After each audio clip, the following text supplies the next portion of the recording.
자, 열왕기상 20장의 말씀을 보면 이제 아람과 이스라엘의 싸움이 이제 벌어지기 직전에 있죠. 오늘 말씀의 제목을 제가 정하면서 따라합시다. 누가 지키는가? 누가 지키는가? 비슷한 주제로 계속해서 열왕기상 말씀을 우리가 보고 있습니다. 자, 19장에서 이 호렙산의 엘리야를 우리가 보았습니다.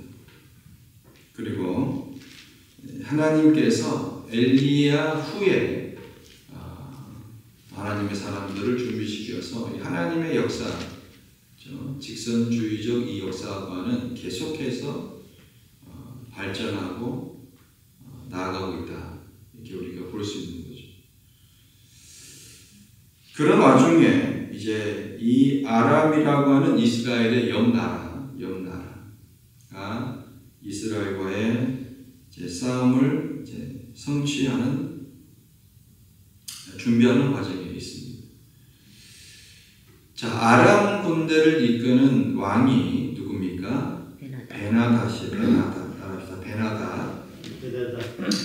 아람 군대가 북이스라엘의 수도였던 어디요? 사마리아를 포위합니다. 근데 이 아합은요, 자, 지금 아합의 상태가 어떻습니까? 아합의 상태. 불량하죠. 불량하고, 또 18장을 거치면서 19장에 오르는 우상숭배도 하고 악한 만들어. 온전치 못하죠. 정신 상태도 그렇고 지금 갈팡질팡합니다. 그러니까 왕이 이러니 나라가 어떻겠어요? 왕이 갈팡질팡하고 악귀를 분별하지 못하니까 어때요? 참 천만한 상황에 놓인 거예요.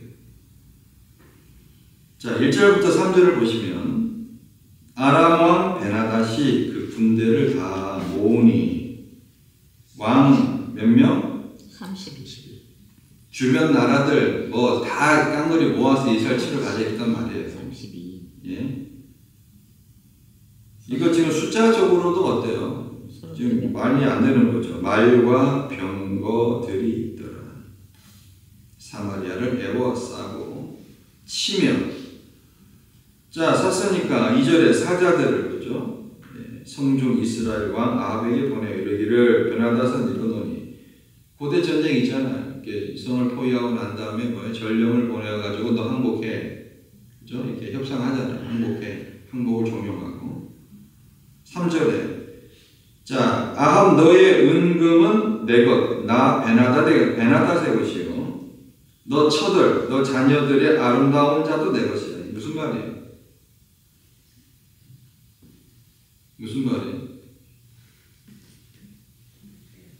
네 것도 내 거고 내 것도 내 거다. 다 가져와. 처도, 그죠? 아내도, 자녀들. 지금 아합은 이 말을 듣고 여러분 어떤 마음이 들었겠어요? 아람은요 이미 북이스라엘을 공격하여서 북부 영토를 장악한 바가 있죠. 자, 우리 15장으로 잠깐합시다. 처음이 아니에요. 15장 우리 다 봤던 건데, 자 15장에 가면 19절을 봐요. 15장 19절 읽습니다. 시작. 나와 당신 사이에 약조가 있고 내 부친과 당신의 부친 사이에 너 있었습니다. 내가 당신의 연금령을 보내었으니 와서 이스라엘 왕 바하사와 세운 약조를 깨뜨려서 저로 나를 떠나게 하라 하니. 20절 베나닷이 아사 왕이 말을 듣고 군대 장관들을 보내어 이스라엘 성들을 치러 이온과 단과 아벨 벤 마아가와 긴네렛 온탄과 naphtali 온탄을 쳤더니. 자, 이미 열왕기상 15장에서 북이스라엘을 공격해서 북영토를 장악한 바가 있는데, 이번엔 이 베나닷이 15장의 베나닷과 20장의 베나닷은 동일 인물이에요, 다른 인물이에요? 다른 인물입니다. 다른 인물이에요. 이 베나닷이 동맹군까지 이끌고 와서 수도 사마리아를 압박합니다. 이에 쉽게 말하면 이스라엘을 자기들의 속국으로 삼겠다 이거예요. 자, 우리 조금만 더 올라갑시다. 솔로몬 때의 이 나라의 부강함이 어때요? 오히려 주변 나라들을 속국으로 삼을 만큼 강성했잖아요. 그 지금 자 여로보암 지금 불과 보세요. 여로보암 그 다음에 나답 바사 좀 내려오면서 아합대에 와서 어때요? 기가 막힌 상황이 벌어진 거예요. 속국으로 완전 전락버렸어요. 아합 왕에게 항복을 요구합니다. 이스라엘은요 하나님 두려운 줄 몰라요. 그동안 어떻게 왔습니까? 이 아합과 이세벨이 어떻게 했어요? 바알과 아세라 상의 우상을 온갖 숭배하면서 왔잖아요. 그리고 18장 19장을 보시면서 여호와 하나님이 참 하나님이심을 봤잖아요. 근데 깨닫고 돌아오지 못합니다. 우상들이 결코 이스라엘을 지켜주지 못한다 그거예요. 여러분 제가 물어볼게요. 이스라엘을 지켜주시고 여러분을 지켜주시는 분이 누구입니까? 우상들 아니에요. 그렇죠? 바알과 아세라가 아닙니다. 그들은 철저하게 믿고 싶었지만 허구라는 것이 드러났잖아요. 예? 바알과 아세라가 불을 내려주는 분이 아니라 하나님께서 불을 내리시고 참 신이라 참 하나님이심을 보여주었잖아요. 그런데도 믿지 않아요. 예수님 보여주면 믿겠대. 예수님 당시에 수많은 사람 예수님 봤어요. 믿지 않았어요. 오늘날도 예수님 보여주면 믿겠다. 아니요. 예수님을 증거하고 있는 말씀을 믿지 않는데 어떻게 예수님을 보여줘도 믿겠냐고. 그건 아니에요. 뭘 해주면 믿겠다고요? 아니요. 이스라엘을 지키시는 분이 누구신가? 성경은 누누이 얘기합니다. 시편 121편에서 따라합시다. 이스라엘을 지키시는 자는 이스라엘을 지키시는 자는 졸지도 아니하고 졸지도 아니하고 주무시지도 아니하시리로다. 자, 처음부터 끝까지 시작. 이스라엘을 지키시는 자는 졸지도 아니하시고 주무시지도 아니하시고. 하나님은 의인한 거죠. 예, 뭐예요? 밤낮 지켜주신다 그거예요. 미국 수잔 앤더슨이라고 하는 부인이 있었어요. 이 부인은 시력이 아주 나빴습니다. 시력이 나쁘니까 눈수술을 받다가 그만 실명하고 말았어요. 그 후에 남편이 이 아내를 자상하게 위로하고 격려하면서 아내 직장까지 버스 타는 곳까지 데려다주고 출퇴근을 늘 도와주었습니다. 그런 어느 날에 남편이 아내에게 이런 얘기를 하는 거예요. 여보, 내가 언제까지 당신 뒤를 봐줄 수도 없고 당신도 독립을 해야 하니까 여보 계속 이럴 수 없으니 내일부터는 혼자 출근하도록 해요. 이렇게 얘기했어요. 이 말을 들은 이 앤더슨 부인이 당황하면서 얼마나 큰 배신감을 느꼈겠어요. 그죠? 또 자존심은 있는 터라 일을 크게 물고 마음속으로 네가 없어도 나 혼자 할 거야 이런 마음으로 이제 출퇴근을 합니다. 여러분 갑자기 시력을 잃으면 어때요? 뭐 이렇게 시각장애인들이 지팡이 있지만은 어릴 때부터 훈련된 사람은 괜찮아. 근데 눈을 보고 있다가 시력 이거 적응하는 데까지 시간이 엄청나게 걸려요. 시행착오 걸려 넘어지고 자빠지고 엉뚱한 길 가기도 하고 혼자 출퇴근해야 하니까 얼마나 많은 시행착오와 서러운 눈물을 흘렸겠습니까?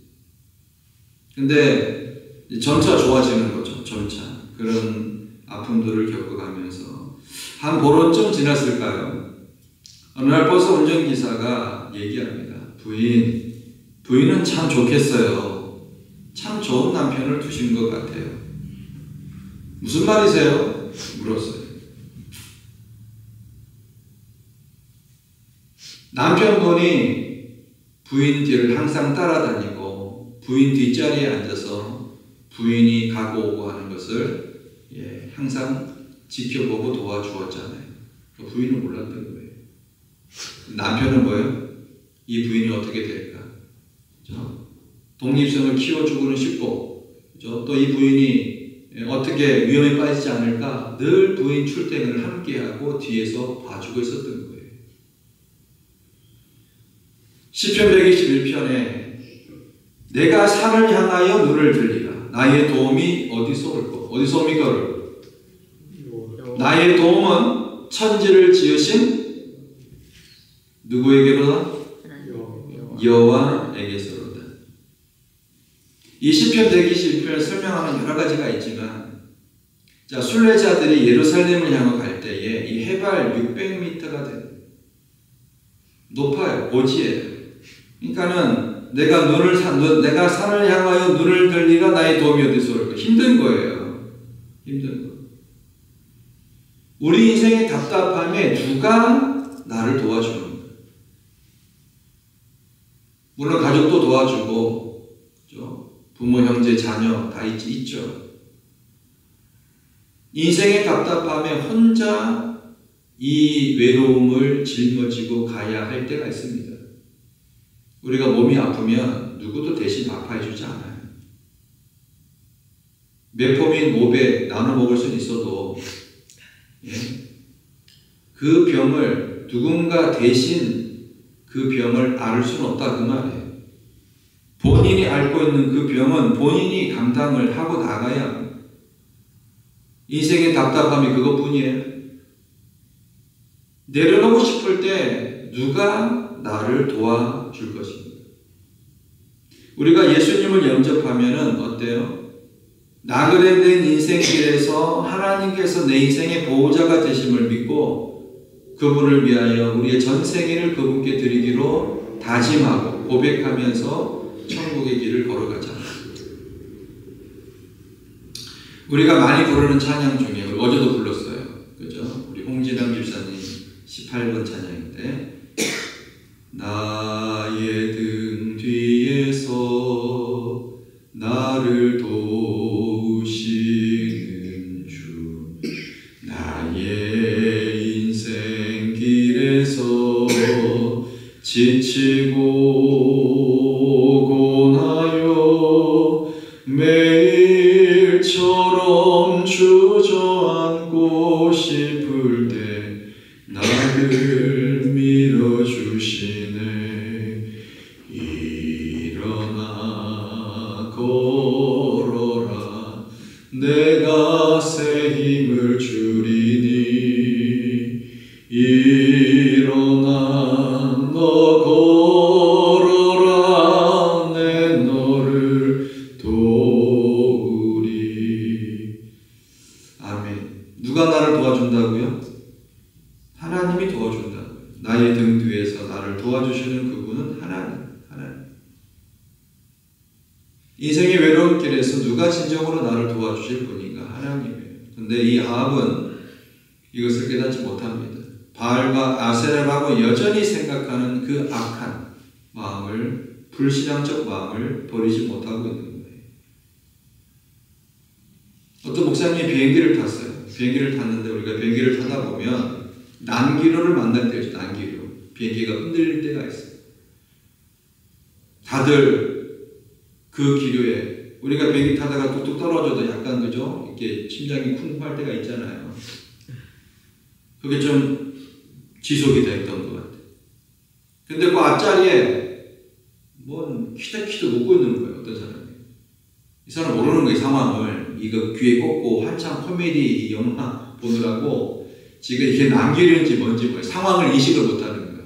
그러니까는 8개지도 모르는데 이분은 즐거운 거예요. 목사님이 깨달았다죠. 상황이 어때요? 위기의 상황이잖아. 그죠? 하도 비행기 사고가 많으니까. 근데 이 앞사람은 전혀 모르고 키득키득 웃고 있더라고요. 깨달은 게 뭐냐면 우리가 문제를 직시할 때는 어때요? 그 문제 앞에서 무릎을 꿇고 두려움에 휩싸이지만 문제가 아닌 하나님을 바라볼 때는 어때요? 이 사람처럼 자유할 수 있다고. 할렐루야. 누가 나를 지키시는가? 누가 나를. 여러분 우리가 염려한다고 예루살렘의 그 높이 올라가는 그 길의 600m가 300m, 200m로 줄어들지 않아요. 내가 염려한다고 어때요? 어떤 상황이 바뀌지 않습니다. 하나님은 그 상황을 강하게 연단시키기를 원하고 담대함을 가지고 자신감을 갖게 하고 인생을 믿음 안에서 경험하는 특혜를 우리 자녀들이 누리기를 원하십니다. 할렐루야. 성장하기를 원하세요. 결코 문제 앞에 주눅들거나 좌절하지 않기를 원합니다. 근데 아합은 그렇게 하지 못했다는 거예요. 처와 그죠? 그 자녀들을 다 내 것이라고 하는 이 베나닷의 오만함 앞에 이 아합은 어떤 생각이 들었을까요? 4절을 봅시다. 20장 4절 시작. 이스라엘 왕이 대답하여 말하기를 내 주 왕이요 왕의 말씀같이 나와 나의 것은 다 왕의 것이니라 하였더니 속도 없어. 이제 이렇게 얘기하니까 뭐예요? 예, 맞습니다. 다 왕 겁니다. 예. 아합은 알았잖아요. 이 갈멜산 사건으로 참신이 누구라는 걸 알았어요. 하나님이라는 사실을 알았잖아요. 생생히 경험하고서도 이 생생한 경험이 자기의 믿음이 되지 않으니까 어때요? 그냥 하나의 그냥 바라보는 사건으로만 끝나는 거예요. 경험을 하고서도 위기가 닥쳤는데 하나님께 묻지 않습니다. 하나님 묻지 않아요. 하나님께. 그렇다고 우상에게 도움을 구한 것도 없어요. 베나닷을 뭐라고 부릅니까? 내 주라고 불러요. 내 주라고. 우리의 주는 누구뿐입니까? 하나님뿐인데 이 베나닷을 뭐라고 불러? 내 주라고 부르면서 따라합시다. 하나님보다 베나닷을 더 두려워했어요. 우상 또한 그에게 먹고 살만할 때만 도움이 되는 존재에 불과했습니다. 그러니까 아합에게서 우상도 그냥 수단인 거예요. 수단. 잘 먹고 잘 살게 해주는 수단에 불과했다는 것입니다. 여러분 우리가 무엇을 두려워합니까? 진정으로 무엇을 두려워하세요? 제가 언젠가 말씀을 드렸잖아요. 사람이 나이가 들고 노후가 되면 가장 크게 염려가 되는 거 제가 뭐라 그랬어요? 기억하세요? 1, 2, 3순위를 매기면 까먹어야 또 제가 또 얘기하니까 좋은 거죠. 괜찮아요. 재산 네 번째 네. 가장 큰 거는 건강이에요. 건강. 세대별로 걱정 순위가 다른데 노년층은 가장 걱정이 건강이에요.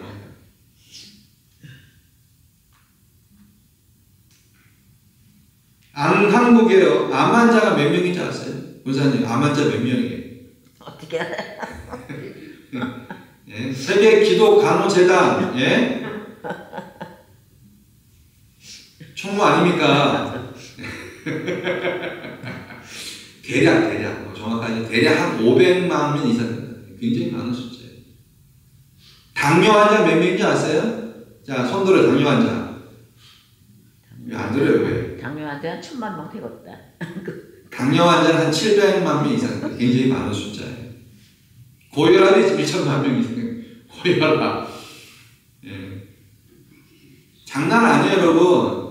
이거 세 개 다 있는 분이잖아. 그거 뭐예요? 통합 챔피언이야? 암도 있고, 보통 혈압이 있으면 당뇨 있고 고지혈 있잖아. 그죠? 예. 3대 통합 챔피언. 약 하나 먹는 사람은 별로 없더라고요. 물론 있긴 있지만, 보통 혈압약, 당뇨약, 뭐예요? 고지혈, 콜레스테롤까지 먹습니다. 뭔지 모를 두려움이 있어요. 또 우리는 3괴의 시대를 살고 있습니다. 괴질, 괴변, 괴물. 현대를 살아가는 현대인들은 이 통제 불가능한 현실 앞에, 통제 불가능한 현실, 먹고 살기가 힘들어요. 제가 한국 뉴스를 자주 보는데 볼 때마다 얘기하는 게 한국 자영업자 무너지고 있다. 살기 힘들다. 쉽게 말해 먹고 살기 힘들다는 거예요. 예측이 불가능. 몇 억을 들여서 뭐를 하나 차리면은 3, 4개월 만에 망하는 거예요. 먹고 살기 힘듭니다. 은퇴한 사람들이 이제 은퇴했으니까 할 거 없잖아요. 그래서 돈은 벌어야 되겠는데 주로 뭐 했어요? 예전에는 치킨집. 요즘 치킨집 안 돼요. 동네에 치킨집이 얼마나 있어요? 예? 뭘 해도 안 돼요. 힘들어요. 예측 불가능한 미래에 대한 두려움이 있습니다.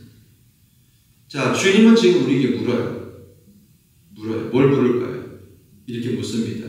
뭐가 두려우냐?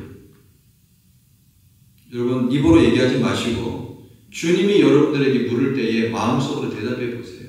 지금 뭐가 가장 두려워요? 어떻게 수많은 파괴적인 두려움에서 내가 자유함을 가질 수 있을까?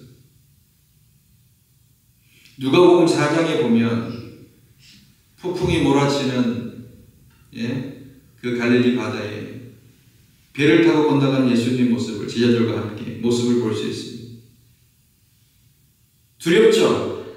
두렵죠. 폭풍은 치고 배가 곧 뒤집어질 것 같아요. 두려움에서 자유하려면, 두려움에서 치유하려면 따라합시다. 주님만 의식해야 돼요. 누구만? 제자들이 풍랑치는 바다가 아니라 배 안에 계시는 예수님을 주목하면 두렵지 않아요. 수많은 기적을 봤잖아요. 근데 사람은 어쩔 수 없는 큰 광풍과 물결을 두려움을 가집니다. 대부분 그렇겠죠. 주님은 주무시고 계세요. 주님이 아닌 현실을 직시할 때에 두려움이 생깁니다. 여러분, 이건 굉장히 큰 믿음의 깨달음을 우리에게 주는 거예요. 그 차이는 여러분 큰 차이가 아니에요. 정말 종이 한 장 차이일 수 있어요. 내가 두렵고 어려울 때에 세상을 보느냐 주님을 보느냐는 큰 차이가 아니에요.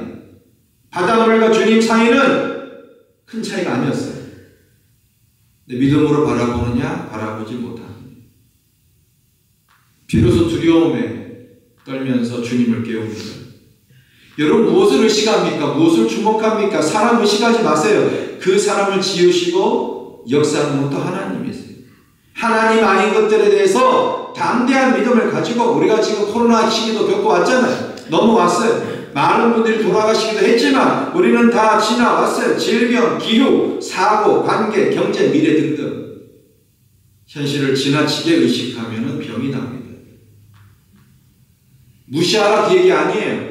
현실을 바라보면서 그 현실을 돌파할 수 있는 가장 큰 돌파구는 뭐다? 주님을 바라보는 거예요.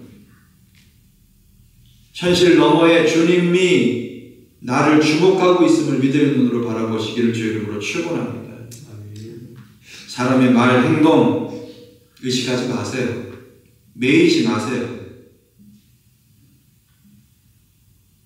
여러분, 우리는 영적 자존감이 커야 합니다. 영적 자존감이 커야 돼요.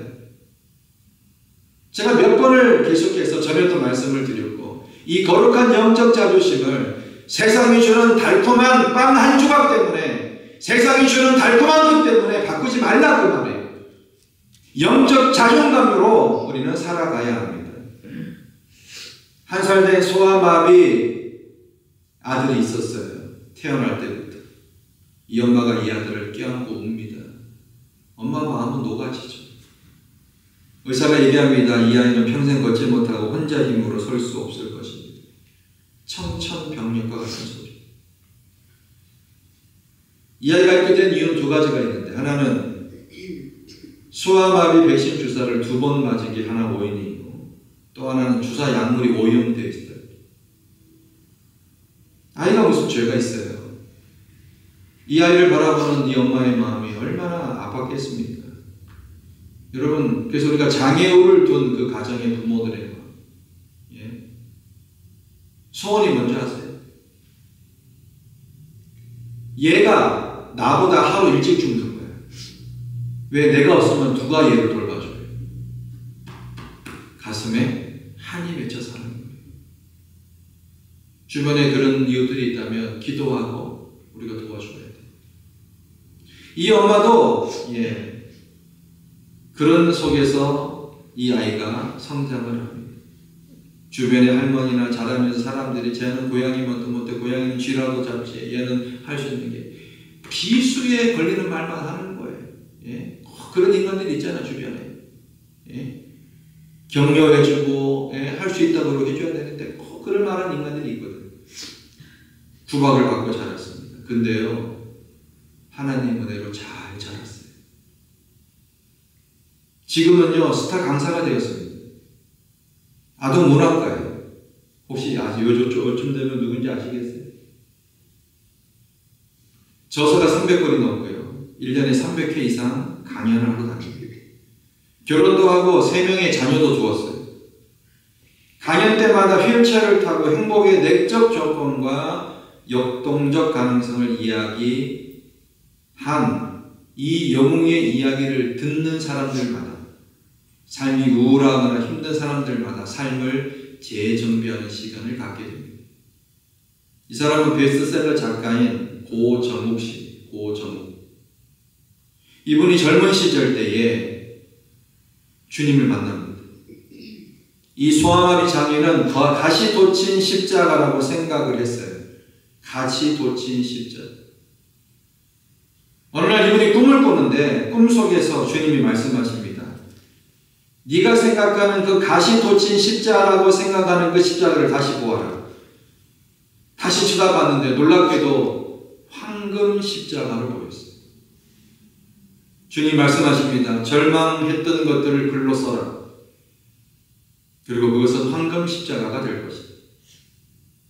사람과 환경과 자아에서 주님을 의식하면 모든 매임에서 자유케 될 줄로 믿습니다. 이 사람만큼 이 매임이 큰 사람이 어디 있어요? 근데 십자가를 바라보며 주님을 의식하면 모든 절망과 매임에서 놓아질 줄로 믿습니다. 우리 주님 바라봐야 돼. 아합은 그렇게 하지 못했습니다. 5절 6절을 볼까요? 읽습니다. 시작. 사자가 다시 와서 이르기를 베나닷은 이르노라. 내가 이미 너에게 보내어 말하기를 너는 너의 은금과 처들과 자녀들을 내게 붙이라 하였군요. 6절. 내일 이맘때 내가 내 신복을 네게 보내리니 저희가 네 집과 네 신복의 집을 삼하여 무릇 내 기뻐하는 것을 그 손으로 잡아 가져가리라. 자, 베나닷은 이 아합의 조공 약속에 만족하지 않았어요. 다 베나닷의 것이라고 얘기했잖아요. 근데 그것에 만족하지 않았어요. 갑작스럽게 내일 이맘때 갑작스럽게 직접 부하를 보냅니다. 왕궁과 신하들의 집을 샅샅이 뒤져서 아합 왕이 귀하게 여기는 것을 빼앗겠다고 으름장을 놓는 거예요. 자, 내 신하들이 가서 너희 집을 샅샅이 뒤져서 뭐예요? 귀하게 여기는 것을 내가 빼앗겠다. 이거 완전 날강도 아니에요, 날강도. 그러니까 베나닷은 하나님을 알아요, 몰라요? 모르죠. 하나님 모르는 세상의 사람들은 만족을 모른다는 거예요. 만족을 모른다. 만족을 모르는 세상. 10개가 있으면 만족하지 않고 더 가지려고 하는 것이 세상의 속성입니다. 시편 105편에 보면 그들이 구한 즉 매출하기로 오게 하시며 또 하늘 양식으로 그들을 만족케 하셨다. 먹을 것이 없어서 구한 그 이스라엘 백성들에게 하나님은 메추라기와 만나로 그들을 만족케 하셨어요.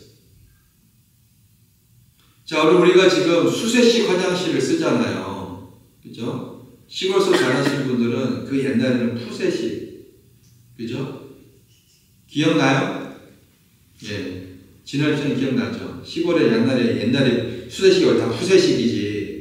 시골 아니라도 그래요. 아니라도 그랬어요? 그럼요. 옛날에 우리 어렸을 때는 다 그랬지? 아, 그래요? 그럼요. 저는 그런 경우 시골에 갔다가 5살, 6살 이럴 땐 다 그랬지. 시골에는 거름 만드느라고 그렇게 됐고 그런 거 있었고. 그러니까 그 똥통에 이게 오줌이 가득 차 있으면 그 변을 넣을 때에 피해야 돼.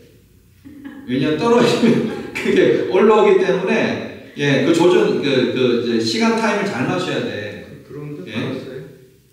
예, 저는 그랬던 적이 있어요. 그래가지고 이 잘못 맞춰가지고 이게 튀어가지고 이게 묻은 적도 있고요.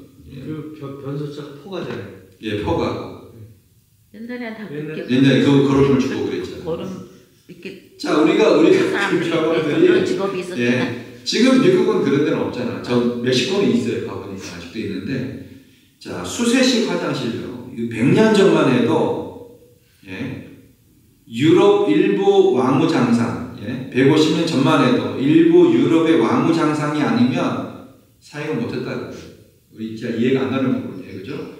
그리고 조선시대 왕들, 비빈들 샤워 어떻게 했을까? 뭐 요즘처럼 뭐 집안에 샤워 욕조 이게 없었어요. 예. 물론 뭐 이렇게 그 통에다 받아가지고 했지만은 대부분은 예, 하늘을 지붕 삼아 목욕했다고 해요. 예, 대부분. 자, 지금 우리가 그 옛날에 특권 계층의 사람이 누리지 못했던 영화를 누리고 있어요. 한두 개가 아닙니다. 자동차를 옛날 진시황이 상상이나 했겠어요? 자동으로 부채질 해주는 이 선풍기를 생각이나 했겠어요? 요즘 널리 보급된 이 에어컨. 우리 얼마나 큰 행복한 시대에 살고 있습니까?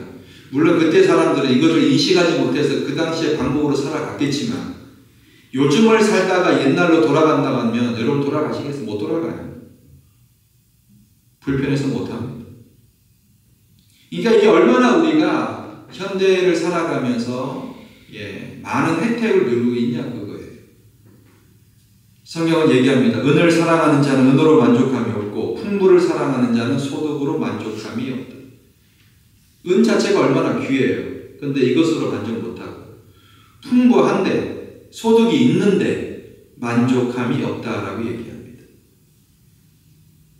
구황적 매출하기도 주신 하나님의 은혜를 모르는 탐욕이 인간의 최대 비극이라고 하는 거예요. 여기에서 감사가 나와야 될 절대 조건을 얘기해 주는 겁니다. 무엇을 해도 감사가 없는 사람은 신앙이 없는 사람이에요. 하나님을 무시하는 사람.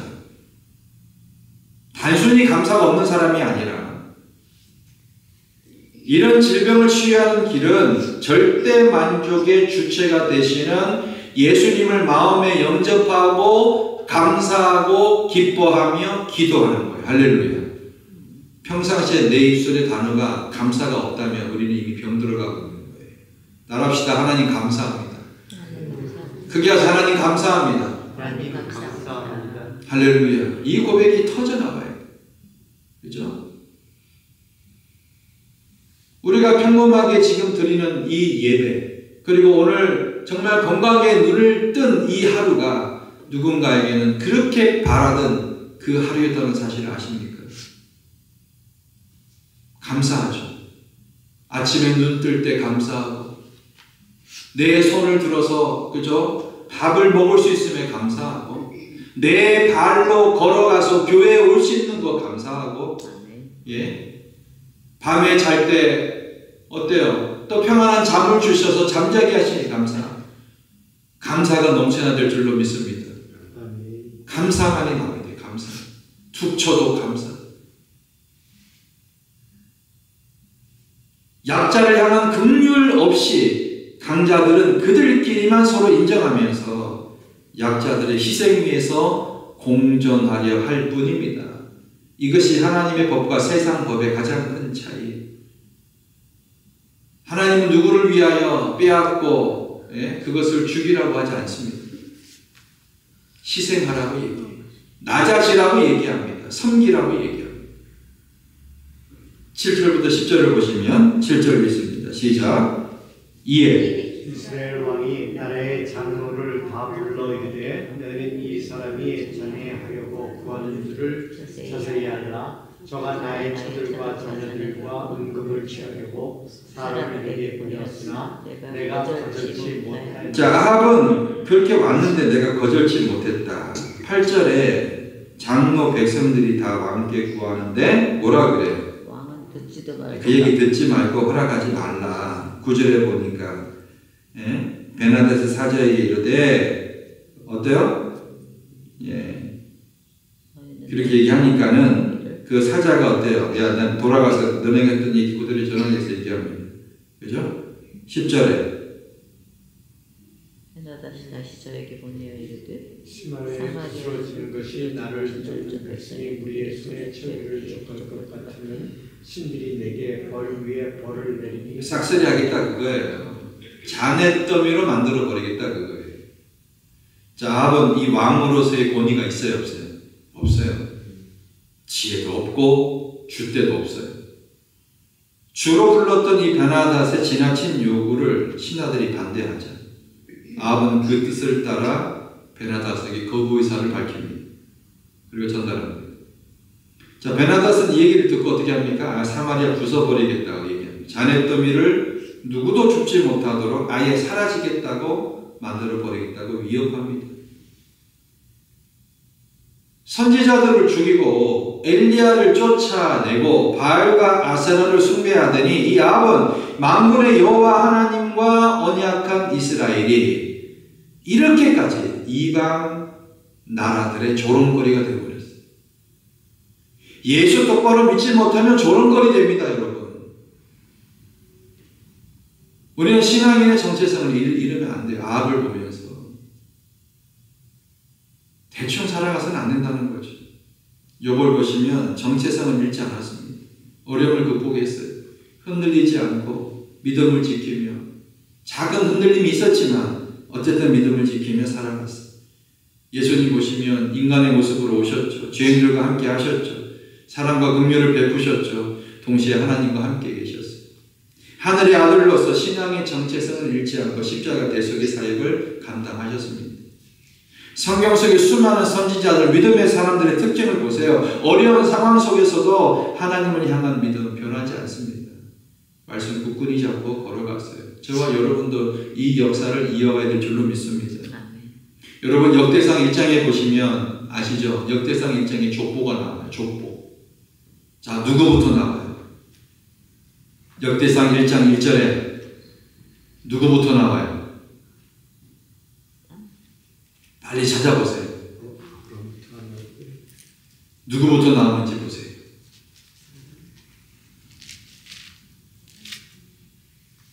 일장 1절 시작. 아담. 읽으세요. 시작. 아담 셋 에노스 게난 마할랄렐 아렛 에노 무두셀라 라멕 노아 셈 함과 아벳. 조상들이라 나오죠. 누가 제일 먼저 나와요? 아담. 자, 바벨론 포로에서 돌아온 민족의 정체성, 뿌리를 찾고 정립하는 게 중요한 거예요. 역대상은 포로에서 돌아온 그죠? 사람들, 또 그 후세들에게 뭐예요? 자, 우리가 어떤 사람들이냐? 하나님의 언약의 백성들인데, 그죠? 이 역대상 기자의 의도적인 이 아담부터 시작하는, 그죠? 아담은 어디 나와요? 창세기 1장에 나오잖아요. 2장에 나오나요? 2장에. 하나님께서 사람을 만드는 그 아담부터 시작을 해서 우리 민족의 족보, 우리 시시한 사람들이 아니야. 비록 포로로 끌려갔다가 돌아왔지만 우리 민족의 정체성은 하나님의 언약 백성들이야. 나라가 망한 후에 70년간 바벨론 포로 생활했지만 예루살렘에 돌아왔어요. 어때요? 이미 그 정체성이 다 희미해져 버렸어요. 그죠? 그것을 다시 고치하고 확립하기 위해서 역대상 1장 1절부터 시작을 하는 거예요. 이스라엘 백성은 하나님께 택함 받은 민족이므로, 그죠? 그리고 그것을 아는 것은 모든 것을 잃어버린 이스라엘의 유일한 희망입니다. 하나님과의 약속을 회복하고 정체성을 아는 것이 이스라엘의 유일한 희망이었다니까요. 언약 백성의 정체성을 회복해야 돼요. 후세대를 향한 이 역대상 기자의 간절한 외침이라고 보시면 돼요. 단순한 족보가 아니라 우리는 이런 하나님의 언약의 백성들이야 라고 얘기할 줄은 거예요. 절박한 심정입니다. 11절 12절을 봅시다. 시작. 이스라엘 왕이 대답하여 가로되 갑옷 입은 자가 갑옷 벗는 자같이 자랑치 못할 것이라 하라 합니다. 12절. 베나다시 왕들과 장막에서 마시다가 이 말을 듣고 그 신복이 이르되 너희는 진을 베풀라 하며 곧 성을 향하여 진을 베풀라. 자, 아합은 어때요? 전쟁이 시작되지도 않았잖아요. 근데 마치 끝난 것처럼 자랑하지 말고 고기를 들고 있고, 이 베나닷은 전쟁을 명하고 나서도 뭐하고 있어요? 술 먹고 있잖아요. 허세를 16절 다음 주 할 건데 16절 읽고 시작. 저희가 오정에 나가니 베나다스 장막에서 둔둔한 30인으로 더불어 마시고 취하기 중이라. 지금 이러고 있단 말이에요. 허세를 부려요. 하나님을 떠난 세상 지도자들, 이 만용, 그죠? 이들에게 이 전쟁은 아무에게도 승리를 가져다 주지 못한다라고 하는 거예요. 오늘 아합도 베나답도 지금 우리가 이 광경을 보면서 무엇을 생각해야 되냐? 하나님을 떠난 세상의 지도자들, 하나님을 떠난, 하나님 안에 없어요. 하나님을 떠난 세상의 지도자들. 이분이 누구인지 맞춰보세요. 이분은 목회자가 되기 위해 신학교를 다녔던 한 청년이었습니다. 두 번째 보게, 이분은 교회에서 성가대를 했고 시를 참 좋아했습니다. 이분은 가정에 행복이 있다고 믿었어요. 사람들 사이에는 신뢰가 중요하다고 생각했습니다. 그런데 아버지의 폭행으로 이 청년의 삶은 망가지기 시작했습니다. 다윈의 종의 기원을 읽은 뒤에 하나님에 대한 의문이 생기기 시작했어요. 칼 막스의 책을 읽은 뒤에 혁명 사상에 빠져들었습니다. 누구일까요? 러시아 사람이에요. 크게 이분은 스탈린.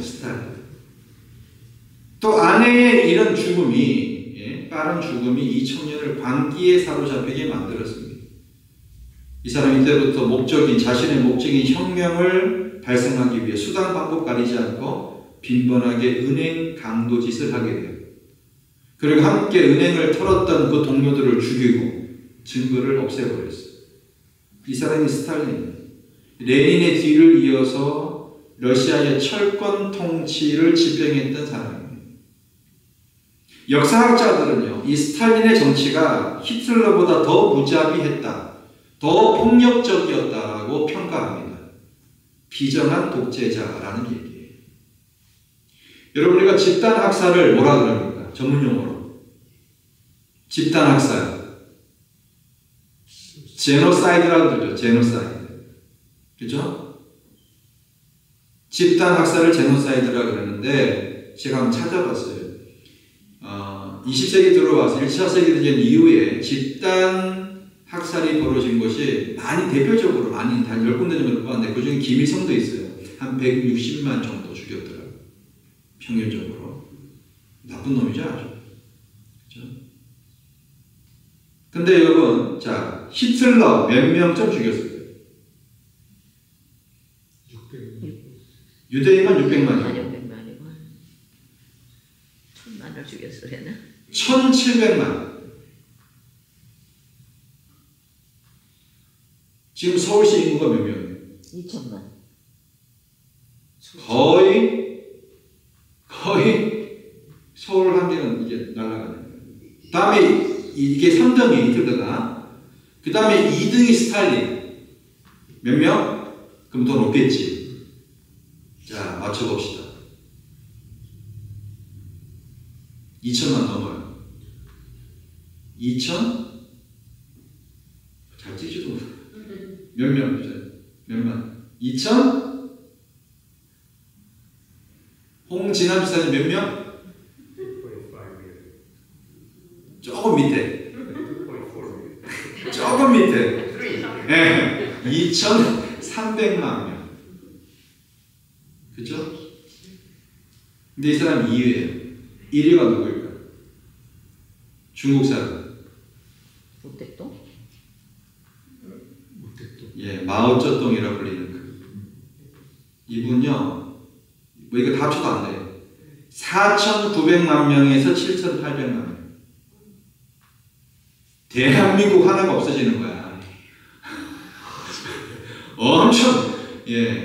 엄청 죽였어요. 제노사이드. 비정한 독재자들. 하나님을 떠난 사람들, 지도자들이 갖는 목표는 인간의 존엄이 아니에요. 존엄 따위가 어디 있어요? 자기 목적을 위해서 인간 다 수단이에요. 죽여도 되는 사람들, 되는 존재들.